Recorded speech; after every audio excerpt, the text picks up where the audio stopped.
everybody. Hey, my name is Phillip Pattison, and I am the campus pastor of our South San Jose campus, and I am so grateful today for the opportunity to be here, to be able to share for a few minutes with you. At the beginning, let me just take a moment right now just to welcome all of our campuses. Welcome to our South San Jose campus. Love you guys. Welcome our Sunnyvale campus, and to our North San Jose campus, and to all of you today who are joining us online. I'm so glad that you're here with us today because I believe that God has something significant to share with each and every one of us. Today, we're going to do something just a little bit different. Today, we're going to explore kind of the what and the why behind one of the most significant practices that we uphold here at South Bay, and that is the practice of communion. Now, every single week at every one of our campuses, we have folks that join us from all different sides of the spiritual spectrum, okay? So every week at every one of our campuses, we have longtime followers of Jesus sitting right next to people who are attending church for the very first time, simply to explore what Christianity is all about. And I believe that regardless of where you fall on that spectrum, that this message today is going to be valuable to you. And let me tell you why. Because if you are a long-time follower of Jesus, you have probably observed communion. You've taken the bread, you've taken the juice dozens, maybe hundreds of times. And if we're not careful, this practice can become rote, can become mundane, it can lose its power and its ability to have an impact in our lives like it was meant to. And my hope today is that when all is said and done, when we're all finished, that you would walk away with a renewed sense of wonder and expectancy and appreciation for what God has done for us and what he wants us to experience every time we come to the table and observe communion together. My hope is that you would walk away today with some fresh eyes. And if you're just here, you're exploring Christianity, you're trying to figure out what this whole Jesus thing is about, you have come on a great day. Because the message of communion really gets to the heart of the Christian message. If you are curious about, what Jesus was all about and what he came to accomplish and why it is that we follow him, you need to look no further than communion. What I want to suggest to you today is that communion can transform our understanding of the past, it can transform our understanding of the present, and then ultimately of the future. Let me say that again. Communion can transform our understanding of the past, of the present, and then ultimately it can transform our understanding of our future. So we're going to get at it, all right? So first, communion can transform our understanding of the past. And here's what I mean by that. I believe that communion can shine a massive, beautiful spotlight on why it is that our hearts are stirred with affections and devotions when we see Jesus hanging on a cross. It can shine a spotlight on why our hearts are stirred with affections and devotions when we see Jesus hanging on a cross. Think about it for one moment.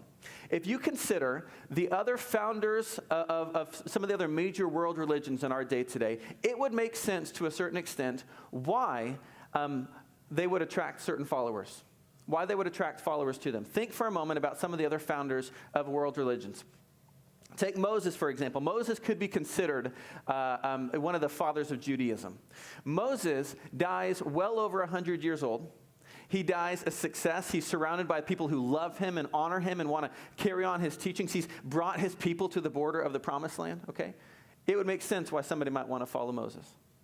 Take Confucius, same thing. Dies in his old age, dies loved and honored by his followers. People want to carry on his teachings. Buddha, same thing. Buddha dies in his 80s. He's achieved some kind of enlightenment. That's why we call him the Buddha, right? And he's surrounded by people who love him and honor him and want to carry on his teachings. Take Muhammad, for example. Muhammad dies in his 60s. Dies in his old age. If you're 60, you're not old. What am I saying? What am I saying? It's all relative, right? But he dies in his 60s. He's surrounded by people who love him and honor him and want to carry on his teaching. He's died a success. He has united all of Arabia under one faith and one political kingdom. It would make sense when you look at these people and say, they've done some pretty good things in their life. They've accomplished some stuff. They've had some success in their life. Contrast that with Jesus. Jesus dies in his early 30s after a whopping 3 years of public ministry. He dies penniless. He dies alone. Everybody's abandoned him. He dies naked on a cross, on a Roman cross, in one of the most humiliating, horrible deaths imaginable. Now, why would anybody in the world look at the various options they've got on the table, and they think, out of all the options I've got, I think I'm going to go with that guy. I think I'm going to go with the one on the cross. And yet history tells us that they did. In fact, they did in droves. Did you know that the early Christian church grew on average by 40% per decade for 3 centuries straight, 300 years? And it continues to grow today all over the world. Why? Well, because the night before Jesus went to that cross, Jesus sat in a room with his disciples, and he called his shot. Remember that great story of Babe Ruth back in the 30s of the World Series? Babe Ruth is up to the plate. He's taken a couple of pitches, and he takes his bat and he points it out to left field. He has the audacity to call his shot. If I remember correctly, he's actually already taken a couple strikes. He points his bat out to the left field, and he says, I'm about to hit the ball right there. And amazingly, he pitches the ball, and he does. He crushes it out beyond the left field wall, scores a home run in the World Series. And the crowd goes wild. The night before Jesus went to the cross, he does the exact same thing. He points his bat out to the left field wall. This is what's about to go down. And the way in which he calls his shot, the way in which he does that, the way that he explains his upcoming death, is remembered by his disciples after he dies and rises again from the dead. It's remembered, it's believed, it changes the disciples, and then it ultimately goes on to change the world. So how did he do it? How did Jesus call his shot? Well, he didn't rent out some hall and do a lecture series. He didn't write a book. He didn't preach it in a sermon. He didn't preach it on a street corner. He did it over dinner. He did it over a meal. And not just any meal. He did it over the Passover meal. And I want to make sure that we're all on the same page, so let me explain to you what the Passover meal was. The Passover meal was an annual meal that the Jews would have together where they would celebrate this defining moment in their history, the defining moment of Israel's history, the day when God delivered them from the clutches of slavery to Egypt. When God delivered them from bondage to Egypt and led them out towards the promised land. They would celebrate this year after year after year after year.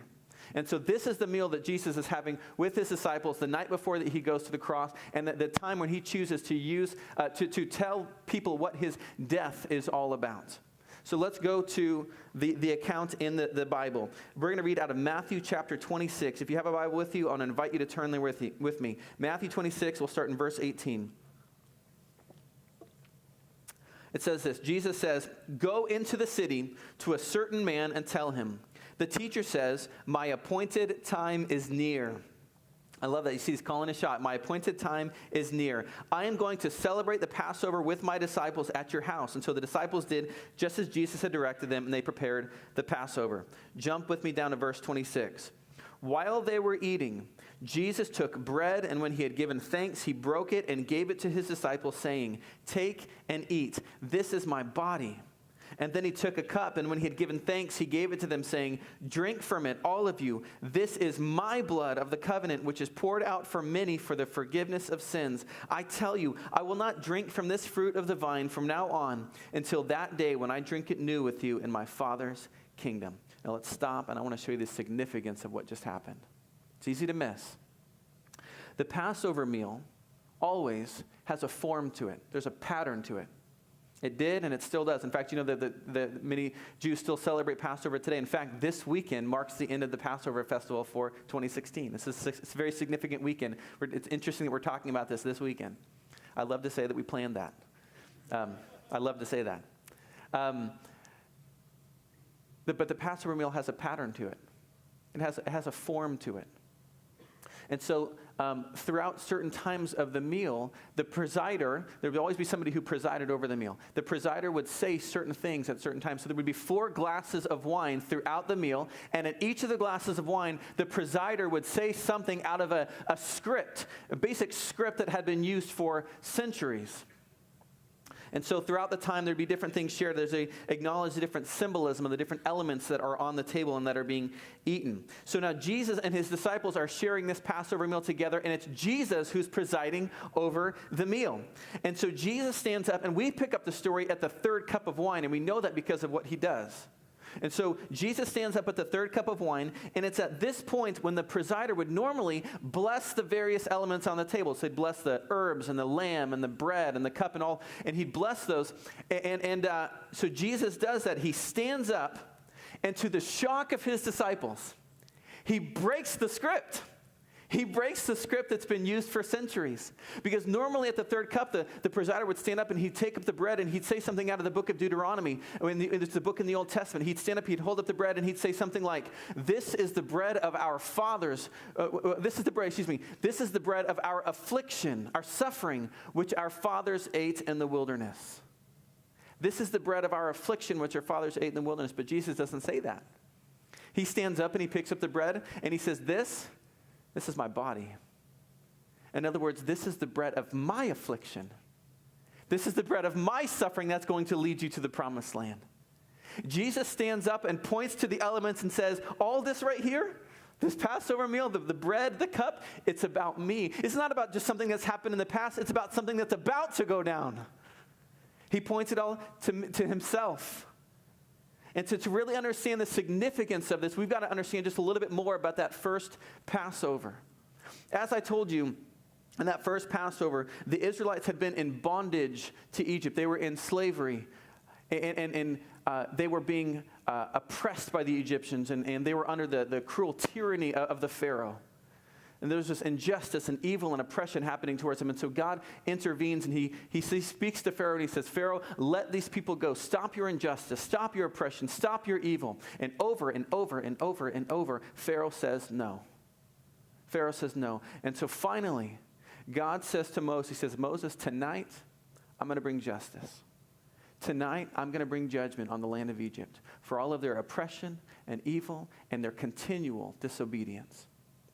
And what's really interesting, it's easy to miss this, especially if you've heard the story before. I want to point this out. What the justice that God brings down onto the land of Egypt is fair. It's fair. It's not prejudice. It's not based on race. It's not based on heritage. Even the Israelite households are going to be judged. Have you noticed that? Even the Israelite households fall under justice. God says the only way tonight, you will not be saved because of the family you were born into or because of your heritage. The only way that you can be saved tonight is if each family takes a lamb and kills it as a substitute. And then eats the lamb and then takes the blood and puts it on the doorpost of your homes. And if you do that, if you take shelter under a substitute, if you take shelter under the blood of the lamb, then my angel of justice that is going to come down to Egypt will see that you have taken shelter under the blood of the lamb and will pass over you and you will be saved, which is why we call it Passover. It will pass over you and you'll be saved. So hear what God's saying. He's saying you won't be saved because of the family you were born into. You won't be saved because of your heritage or because how much Bible knowledge you know, how much Old Testament you've got memorized. You won't be saved because of how good your intentions were at trying to be a good person. He says the only way that you can be saved is if you have put your trust in a substitute, if you have taken shelter under the blood of the Lamb. Now, you may be at all of our campuses. You may be just here exploring Christianity, trying to figure out what this is all about. And you hear a story like that, and you think, what? What? What in the world? How in the world could killing a sweet, innocent little lamb protect me from God's judgment? How in the world could killing a sweet little lamb cover over my sins? And that's a great question.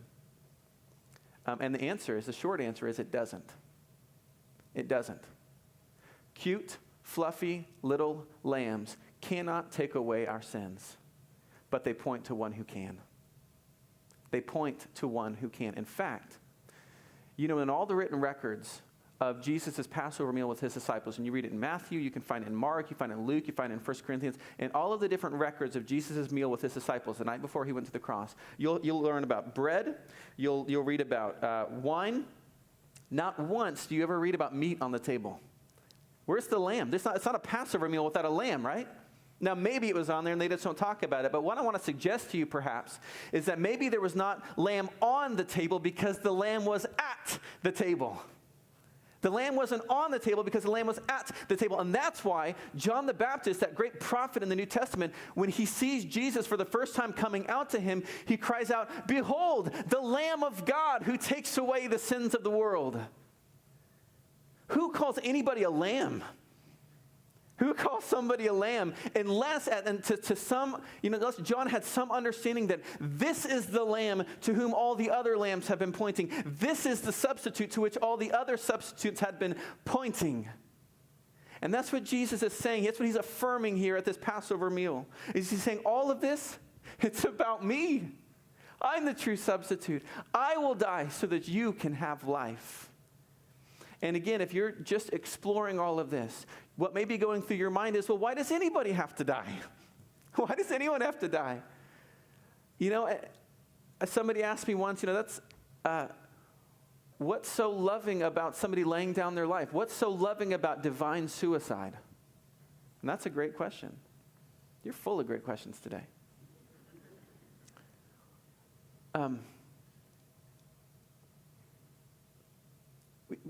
When you're asked, why did Jesus have to die? So often the response that we get is, well, Jesus wanted to show us just how much he loved us. And that's half true. That's true. But that's only half of it. He wanted to show us how much he loved us. Think about it like this. Imagine I'm walking down the road with my wife, okay, my wife Jessica, and I look over her and I say, "Jessica, I love you so much. I love you so much. I'm going to prove to you just how much I love you." And then I jump into oncoming traffic and I'm hit and I'm killed. Would my wife say, "Oh my gosh, he really loves me. Look, he really loves me"? Of course not. That's ridiculous. Because suicide's not loving. Suicide's not loving, it's selfish. It's wrong. But what if we're walking down the road and I look up and I see a car coming straight at my wife, and I jump in front of that car and I push her out of the way, and in doing so, I'm struck and I'm killed. My wife will go the rest of her life knowing my husband loved me so much, he was willing to lay down his life in order to save mine. Friends, that is the story of the gospel. That is the story of the cross. That's why Jesus died. Because the reality is, every single one of us stand guilty. Every single one of us. We have a tendency to want to divide the world between good guys and bad guys. For some reason, we always tend to fall on the side of the good guys, right? We always want to define, but that's not what the Bible teaches. The Bible teaches that every single one of us have made mistakes. The Bible doesn't just teach that, experience teaches us that too, right? We've all sinned. We've all contributed to what is wrong with the world. We've all knowingly done things that have hurt ourselves. We've all knowingly done things that have hurt others around us. We've all knowingly done things that have dishonored the one who has created us. That's just the reality. And in light of that, we all have to give an account for our mistakes. The fact is, God is just. He is just. We will all have to give an account one day. And yet God is also loving. And at the cross, this is what's unbelievable to me. At the cross, God shows us the full extent of his justice as he pours out judgment. And he shows us the full extent of his love and his mercy as he pours out grace to you and me. At the cross, at this one single moment, these two ideas of justice and mercy that seems to contradict one another so much come and they coalesce in this one brilliant, beautiful moment as Jesus hangs on that cross. He takes the justice so that we can have mercy. He takes the death so that we can have life. You see, this is why our hearts are stirred with affections and devotions when we see Jesus hanging on that cross. He died so that we could live. It transforms our understanding of the past. But communion not only does that, it also transforms our understanding of the present. If you were to ask the Israelites 3,000 years ago, as this whole massive nation is walking out of Egypt after having been delivered, if you were to see them and say, gosh, what are you guys all doing? What is a massive amount of people walking out of this country? What are you guys all up to? The Israelites could say this. They'd say, well, we were in slavery, but God intervened, and we took shelter under a substitute. We took shelter under the blood of the Lamb, and God delivered us, and now he lives among us, and he's leading us to the promised land. Do you realize today that if you're a follower of Jesus, you can say the exact same thing? I was a slave. I was in slavery. I was in bondage, but I took shelter under the blood of the Lamb, and now God lives with me, and he's leading me on into the promised land. That's your story. And if you're not yet a follower of Jesus, that's the hope, or that's the invitation that stands available to you today. I know that there are some at all of our campuses, some of you who you've heard this message over and over and over. And yet you've never personally responded. You've never personally received the forgiveness and the life that Jesus is offering you. And I want to encourage you, perhaps today is the day. Maybe even you intellectually affirm the truth of what I'm telling you today, but you've never actually tasted it. You've never tasted it. And that's why I love that Jesus does all of this around a meal. He does all that a bit. He doesn't just say, hey guys, look at the bread. This is like my body. Hey, look at the cup. This is like my blood. No, what he says is this bread is my body. Take and eat, he says. And then he says, this cup represents my blood. Drink, all of you, he says. You got to take and eat. You got to drink it. You got to actually do something with it. You got to take it inside of you and let it become a part of you and let it change you. If you think about it, it is possible to go to an awesome restaurant and still go hungry, isn't it? It's possible to have a perfectly cooked meal sitting right in front of you and still go hungry. There is no nutritional value in believing that food exists. You hear me? There's no nutritional value in simply talking about how great food can be. You got to actually take it inside of you. You could have a perfectly cooked meal sitting in front of you and you can still starve to death. And the same is true with God. You can come to church every single weekend. You can join 7 life groups, 1 per day. And you can have truth in front of you. You can have truth around you. But unless you take it in and you digest it and it becomes a part of you and let it change you, you will always go hungry. You will never be satisfied. My wife went away for about a week and a half. Last week she was gone for like 10 days, took several of my kids. I may or may not have had Nutella for dinner several nights while she was gone. Not Nutella on bread. Nutella. That was my dinner. Spoonfuls. That may or may not have happened because Nutella is creamy and delicious. All right? If you have never had Nutella, follow me here. If you've never had Nutella, there are a couple of ways that you can learn the truth of what I just told you. You can learn just how sweet and creamy and delightful it is. You can learn it intellectually, or you can learn it with your tongue.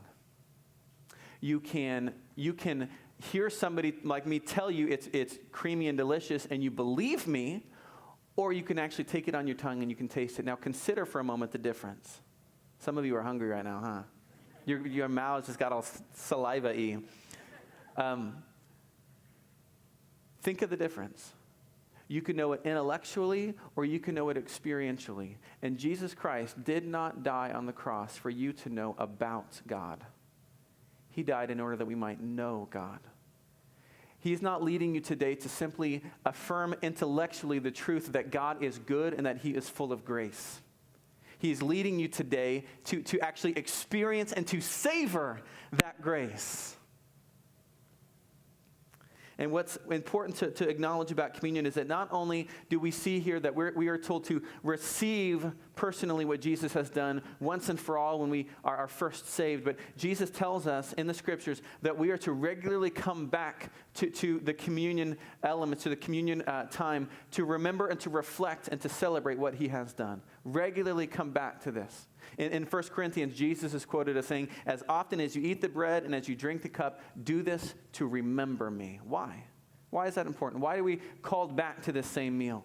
Well, it's the same reason you come back to any meal. Because we need nourishment.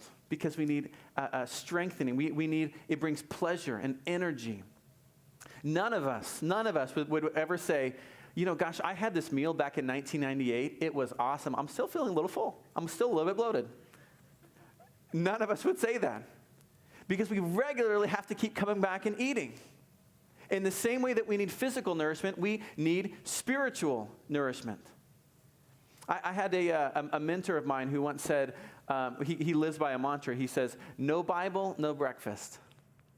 No Bible, no breakfast. He won't put food on his tongue before he first takes the word of God into his soul. That's how important it was to him. Because he recognized that the truest and deepest part of who he was is his soul. Just as much as we need physical nourishment, we need spiritual nourishment. He realized that the truest, deepest part of him was his soul.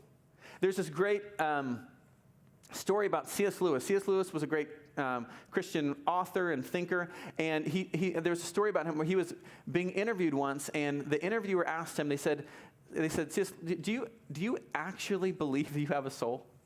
Do you actually believe you have a soul? And he said, no, I don't. I don't have a soul. I am a soul. I have a body. I am a soul. I have a body.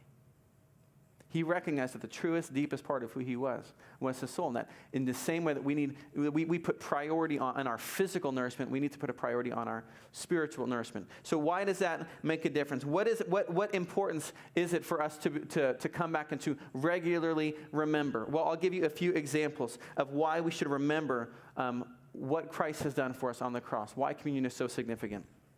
Have you today been wrestling through feelings of insignificance? Have you been wrestling through feelings maybe of just lack of value, feeling worthless? Well, when we come to communion today in just a few minutes, here's what I want you to remember. When we come to communion and when we take those elements in our hands, the bread and the juice that represents his body that was broken for us and the blood that was poured out for us, I want you to remember what Jesus was willing to pay for you. I want you to remember how valuable you are to God. Do you know how you determine the value of something? You determine the value of something by what somebody was willing to pay for it. So you know why there's so many homes right now that are priced at $800,000, $900,000, $1 million out there? It's because somebody's actually willing to pay $1 million. If I walked out to your car in the parking lot and I said, I'm willing to pay you today $50,000 for your car. Do you know how much your car is worth now? $50,000, because that's what somebody's willing to pay for it. What was God willing to pay for you? Everything. Everything. When we take those elements in our hands and we're reminded of the body that he was willing to break and the blood that he was willing to pour out, we are reminded of how valuable we are to God. You are not worthless. You are infinitely valuable. You are infinitely valuable. Now take on the flip side though. Remember, what about those seasons when we get a little cocky? We get a little arrogant. We start to feel like we're God's gift to the world. We start looking down on other people who don't have it together, right? We start kind of looking down on them and judging them, and this bitterness is kind of rising up within us. We start trusting in our own goodness, feeling like maybe God owes us something. We come back to communion and we take those elements in our hands and we remember what it took for God to reconcile us back to himself, what it took for us to be saved. It was not our goodness, it's his goodness. This is what it took. God had to actually intervene, step in, and actually lay down his life. That was the only way for us to be saved. That's humbling, isn't it? I heard somebody say once that the cross removes the snivel and the swagger. The cross removes the snivel and the swagger. It humbles you to the ground and it lifts you back up from the dust. What about those of you who are racked with guilt over your mistakes? You're racked with, you got this heaviness on your shoulders about your sin, and you're walking around in shame. When we come to the communion table and we take those elements in our hands, we remember what has been paid, what's been done for us. I believe when we come back to communion, then Jesus tells us, basically he's reminding us, you don't need to beat yourself up anymore. Why? Because I was beaten up for you. You don't need to try to make yourself pay for something that's already been paid for. Or perhaps today you're suffering. There's pain in your life. When we come to communion, it transforms our understanding of suffering. It's impossible, if we are in our right mind, if we're using our brains and we come to communion, it's impossible for us to come to communion and say, God, you must not care about me. I just wish you could understand the suffering that I'm going through. We cannot say that. Because when we come to communion, we remember that we have a God who bleeds. We have a God who was broken. We have a God who weeps. We have a God with scars. And so we're reminded that God does understand what we're going through. He does understand suffering. He will stand with us in our suffering. And we're reminded that we have a God who can take what seems to be the darkest of defeats and turn it into the greatest victory. You see? Communion changes everything. If you're walking today with bitterness or with guilt or with discouragement or with anxiety, perhaps it's because you've forgotten what Jesus Christ has done for you. He gave everything for you. And we're reminded of that every single time we come back to the table. But let me just say one last thing before we close. Communion not only transforms our understanding of the past and transforms our understanding of the present, but it also has the capacity to transform our understanding of the future. Go with me to verse 29. I tell you, Jesus says, I will not drink from this fruit of the vine from now on until that day when I drink it new with you in my Father's kingdom. So Jesus doesn't just point our minds and our hearts back to something that has happened or something that is happening today, but he's also pointing our hearts and our minds to the future. He's also pointing our hearts and our minds to what's going to be. He talks about this drinking the wine with his followers in his coming kingdom. He points us to the feast that will be available to each one of us one day. Did you know, in fact, that the last scene in the Bible, in the book of Revelation, is a feast? That's our future. And it's a wedding feast, actually. And I think what Jesus is saying when he tells us his disciples is, as great as this is and as important as this is for you to regularly come back and remember me and what I have done, this is but an appetizer. These are appetizers. This is just the dress rehearsal for the wedding that is to come. The dress rehearsal is not the main event. The wedding's the main event. The dress rehearsal just prepares our minds and our hearts for what's to come. It just gets us excited for the main event. And that's what awaits those of us who have placed our trust in Jesus. In fact, the book of Revelation, it actually says that it's the wedding supper of the Lamb. Isn't that cool? It's the wedding supper of the Lamb. And it's at this wedding supper when we're told that God will wipe away every tear from every eye. That there will be no more death or mourning or crying or pain. For the former things, the old order of things will pass away, and one day all things will be made new. That's what we have to hope for. Let me just close with this last thought. I've been reading a book series to my son, my 7-year-old son, at bedtime every night. We're reading the Lord of the Rings trilogy together. And so we're on the 3rd book right now, and we're reading through the last battle scene. And we're told at the final battle scene that there's a young hobbit there named Pippin, okay? And Pippin is right in the thick of it. He's right in the thick of the battle. And everything is going wrong. Everything is falling apart. There are these horrible, terrible armies that are just crashing into the city. And just at the very darkest hour when all hope seems lost, we're told that Pippin hears horns off in the distance. He hears horns off in the distance. It's the horns of Rohan, right? Those are the good guys. And we're told that the king of Rohan comes charging into the city. And as he does, he loses his life. But when he does, the battle is won. And you're told that from that point on, Pippin was unable to hear horns off in the distance without being so overwhelmed with emotion that he's moved to tears. Why? Well, because he's reliving his salvation.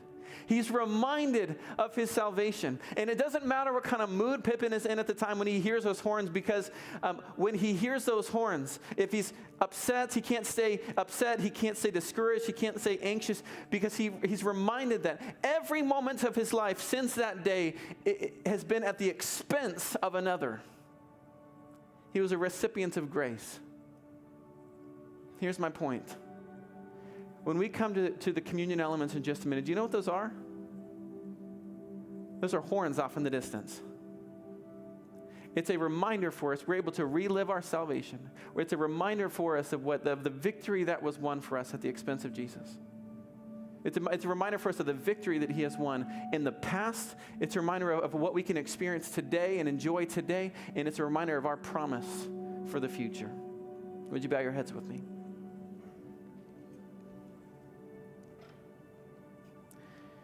In just a moment, the bands at all of our campuses are going to lead us in a couple of songs. And as I do that, we're going to take the opportunity to receive communion together. At all of our campuses, we've got stations in the front and in the back. And I want to invite you, if you're a follower of Jesus, to come and to receive communion. Take the elements, take the bread, take the juice. And as you do that, I want to encourage you, take the time to reflect and to celebrate the victory that Jesus has won for us. Let's take the time to reflect and to savor the grace that he has poured out and let it stir our affections for our Savior. But before we do that, before we sing, before we stand and take communion, I do just want to take the opportunity. Perhaps there are some of you at each of our campuses who have yet to say yes to Jesus. You have yet to take shelter under that substitute, under the blood of the Lamb. And perhaps today is the day. You don't just want to intellectually affirm it, you want to taste it. Well, I want to encourage you to take that step. I want to just kind of help walk you through that. If that's your desire, you can just simply say a prayer from your heart to his. Just say something like this: God, I want to say yes today. Yes, I've made mistakes. Yes, I know I've sinned and I stand guilty before you. But yes, I also know that you have sent Jesus to be my Savior. I believe that you've sent Jesus to be my substitute. I want to receive the forgiveness that you're offering today, and I want to give you in return my life. Would you help me to live for you from this day forward? If that's your prayer today, if you're making that commitment today for the very first time, I want to ask you to do two things, just with every head bowed and every eye closed at all of our campuses. I want to ask you to do two things. The first thing I want you to do is I want to ask that you would take the connection card that you saw in your prayer. I want you to just find that right now. Locate that around you. Take that blue and white connection card. And I want to ask that you would just check off the box on the back that says that I commit to becoming a follower of Jesus. And here's the reason why I want you to do that. I want you to do that because we want to be praying for you all throughout this week, and we also want to send some resources to you that we believe can help you as you begin to take some steps in your relationship with Jesus. Check off that box right now. The second thing I want to invite you to do is I want to ask that you would participate with us in communion.